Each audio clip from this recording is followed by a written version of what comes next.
Most people over 60 have been told the same thing by their doctor, their physiotherapist, and every health article they have ever read.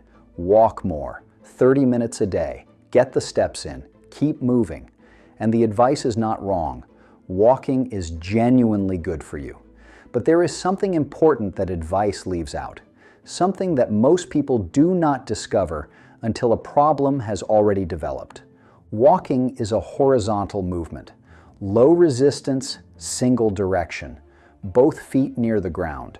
For cardiovascular health and general circulation, it earns its reputation. But after the age of 60, the body faces three specific threats that walking, no matter how consistently you do it, cannot adequately address. The first is muscle loss, the gradual reduction in lean muscle mass that begins in your 40s and accelerates significantly after 60. The second is bone density decline. And the third is the deterioration of the balance systems that keep you upright when the ground shifts unexpectedly beneath you. These are not minor inconveniences. Consider what bone density decline actually means in practice. In the United Kingdom alone, a hip fracture occurs every 2 minutes in adults over 65. In the United States, roughly 1 in 3 adults who sustain a hip fracture do not return to the level of independence they had before it. Not 1 in 10, 1 in 3. Picture what that means. Not the hospital stay, the after. The months in a rehabilitation facility. Coming home to a house that now has obstacles where there used to be just rooms. Needing help with things you have done alone your entire adult life. The slow, quiet renegotiation of what you can and cannot do. And all of it triggered not by a dramatic accident, but by a single ordinary stumble on an ordinary afternoon, because the bone was already fragile enough that it did not take much. Walking does not build bone density. It maintains a floor. These 5 exercises build above it. Before I tell you what they are, I want to be clear about something. This is not an argument against walking. If you walk every day, keep walking. What this video gives you is what to add. The 5 movements that address the gaps walking leaves open, and that the research suggests make a measurable difference to how strongly and safely the body ages. One of the 5 will surprise you. It involves carrying something heavy a short distance, and a major study tracking over 140,000 adults across 50 countries found it to be the single strongest physical predictor of how long a person lives. Not how fast they walk, not how far, what they can carry. I will come back to that. First, let us start with the simplest movement on this list, one you have done thousands of times today without realizing it. Before we go any further, drop a comment and tell me your age and where in the world you are watching from. I read every single one. Number 5, sit to stand. Getting up from the breakfast table, rising from the sofa, stepping out of the car. You have done it a dozen times already today, and what most people do not realize is that how easily they do it is one of the most telling indicators of how their body is aging. Here is the problem walking cannot solve. From the age of 60 onward, the body loses muscle mass at a rate of roughly 1 to 2% per year. That process is called sarcopenia, muscle wasting, and it accelerates if the muscles are not regularly asked to work against resistance. Walking asks the legs to move. It does not ask them to produce force against load. Standing up from a seated position does. Every single repetition requires the quadriceps, the glutes, and the muscles of the lower back to generate enough force to lift your entire body weight from a dead stop. That is resistance training. It happens to require nothing more than a chair. The practice is straightforward. Sit in a firm chair with your feet flat on the floor, hip width apart. Lean slightly forward. Weight over your feet, not over your tailbone, and stand without using your hands. Lower yourself back down slowly with control, resisting the urge to drop. That controlled lowering is where a significant portion of the muscular work happens. Aim for 3 sets of 10 once a day. If standing without your hands is not yet possible, use your fingertips lightly on the armrests and reduce the assistance over time as your strength builds. a useful target used by physiotherapists assessing mobility in older adults. The ability to complete 30 sit-to-stands in 60 seconds. Most people over 60 when they first attempt this are nowhere near it. Most people, after 4 to 6 weeks of daily practice, are surprised how close they get. Sit-to-stand rebuilds the force production that muscle loss quietly steals. But raw strength is only one part of the picture. The next exercise addresses something that strength alone cannot provide. And where the Chinese got something right, that Western exercise programs are only now beginning to adopt at scale. Number 4, Tai Chi. Tai Chi is 400 years old.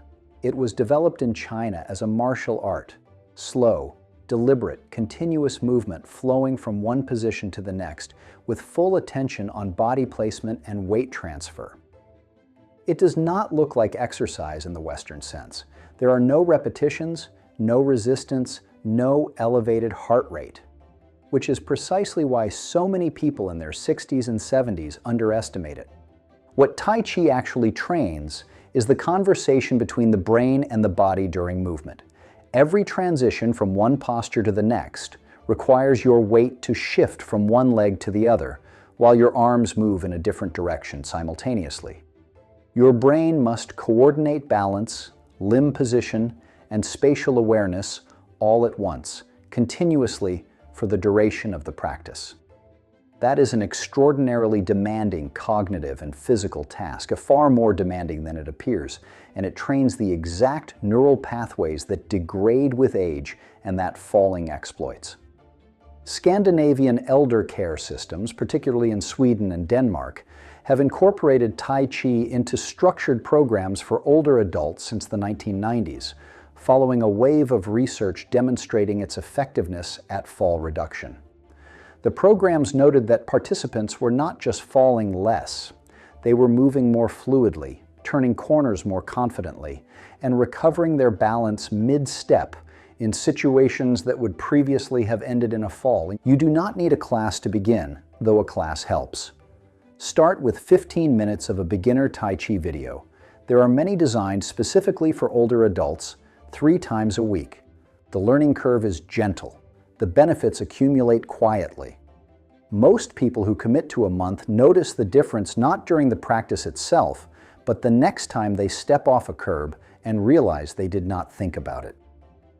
Tai Chi trains the brain to manage movement. The exercise that follows targets something more structural, the joints themselves, and specifically the people for whom land-based exercise has become genuinely painful. Number 3, aquatic exercise. For a significant number of adults over 60, the barrier to exercise is not motivation. It is pain. Knees that ache on stairs, hips that stiffen after 20 minutes on their feet, lower backs that make every land-based workout feel like a negotiation with discomfort. If this is your situation, the water changes everything. Water reduces the effective weight bearing through your joints by up to 80% depending on depth. Standing chest deep in a pool, your body experiences roughly 20% of its usual gravitational load. That remaining 20% is still enough to stimulate the muscles and maintain bone density. It is not enough to produce the pain that keeps many older adults sedentary on land. Physiotherapy and rehabilitation programs around the world have built entire recovery protocols around this principle, using the water not as a gentler version of exercise, but as a different mechanical environment entirely. Aquatic walking, simply walking back and forth across a pool at chest depth, provides cardiovascular work, muscular load, and balance challenge simultaneously. The water creates resistance in every direction, which means the stabilizing muscles around the hips, knees, and ankles are working continuously rather than only during the push-off phase of a stride. Many rehabilitation physicians recommend beginning with 20 minutes of aquatic walking 3 times a week, progressing to 30 as comfort and confidence build. If you have access to a pool, the water is worth your time regardless of your current fitness level. If you are in pain on land, it may be the only way to build the baseline strength you need to eventually return to land-based exercise comfortably. Pain has been keeping some people out of exercise for years. The water removes that obstacle. But the next exercise removes a different kind of obstacle entirely: the assumption that exercise needs to look like exercise at all. Number 2, rucking. Walking with a weighted backpack has been a staple of military training across Scandinavia and Northern Europe for well over a century. Norwegian soldiers call it marjoring, a loaded march across terrain, carried out at a steady pace over distance. It has never been glamorous. It has also never stopped working. Here's the distinction that matters. Walking and rucking feel similar. The difference is load. And load is precisely what the aging skeleton needs in order to maintain and rebuild bone density. Bone is living tissue. It responds to mechanical stress by strengthening itself, a process driven by the strain that weight and impact place on the skeletal structure. When that strain is absent, which it largely is during an unloaded walk on flat ground, the stimulus for bone maintenance weakens. Adding a weighted pack to a walk changes the mechanical equation entirely. The skeleton is now carrying more than its own weight. It responds accordingly. The cardiovascular demand increases too, meaningfully. Studies comparing loaded and unloaded walking at identical speeds consistently find that rucking elevates the heart rate by 15 to 20% more than regular walking, without requiring any increase in pace. You walk at the same speed you always have. The body simply works harder to do it. Begin conservatively. A small backpack loaded with 5 to 7 kilograms, a few water bottles and a bag of rice will get you there, is sufficient to begin producing the bone and cardiovascular benefits. Walk your usual route. 30 minutes, 3 times a week. Increase the weight only when the current load feels genuinely easy, and never increase by more than 2 kilograms at a time. If you have any history of back or joint problems, speak with your physician before adding load. Rucking turns the walk you already take into something the body has to adapt to. An adaptation, in biological terms, is the same word as improvement. It is also, when you understand it properly, the perfect introduction to what comes next. Because the 5th exercise on this list takes the same principle, load and what the body does in response to it, and distills it down to its most powerful, most studied, and most surprisingly accessible form. The one I teased at the very beginning of this video. The one that predicted longevity across 140,000 people. And it takes about 2 minutes to do. Number 1, farmer's carries. I want to be honest with you about why I saved this for last. Not because it is the most complicated, it is not. Not because it requires special equipment, it does not. I saved it for last because when most people hear it described, their first reaction is to think it cannot possibly be that significant. It sounds too ordinary. Picking something up and walking with it. That is the exercise. And yet, in 2015, researchers published findings from a study tracking 142,000 adults across 17 countries over 4 years. They were looking for physical predictors of how long a person lives, not disease markers, not blood panels, physical measurements. What they found was that grip strength, the force with which a person can hold and carry a load, was a stronger predictor of dying from heart disease than a person's blood pressure reading. The researchers were not expecting that result. They found it anyway. Every 11-pound reduction in grip strength was associated with a 17% increase in the risk of dying from heart disease. The relationship held across every country, every age group, and every income level in the study. Grip strength is not just a measure of hand and forearm strength.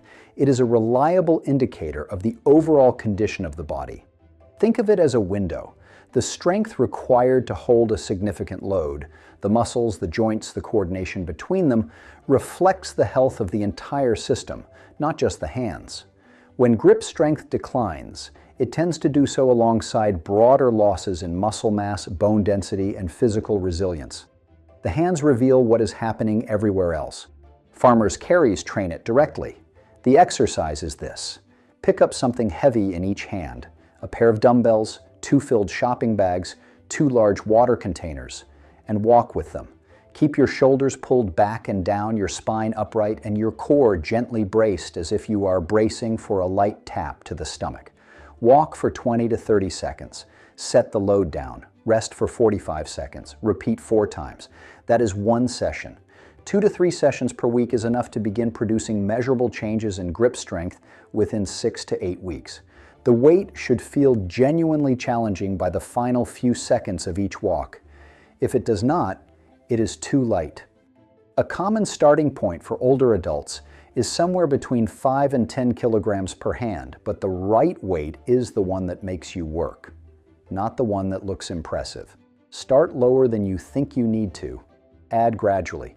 One practical note: if you have any wrist, elbow, or shoulder discomfort, begin with handles rather than bare weights. A thick-handled bag distributes the load more comfortably across the palm and reduces strain on the smaller joints. Your physician or physiotherapist can advise if you are uncertain about your starting weight. Now step back and look at what you have just been given. These 5 exercises do what walking cannot. They rebuild the muscle, the balance, the bone density, and the structural strength that the body quietly loses after 60. And one of them turned out to be the single most powerful physical predictor of longevity that a major study covering 6 continents has ever found. None of this takes more than 20 to 30 minutes a day. None of it requires a gym, a trainer, or anything you cannot find at home. What it requires is a decision. Which one will you start with? Tell me in the comments. And if someone you care about could use this, a partner, a friend, a sibling, share this video with them today. It costs you nothing, and it may matter more than you know. I will see you in the next one.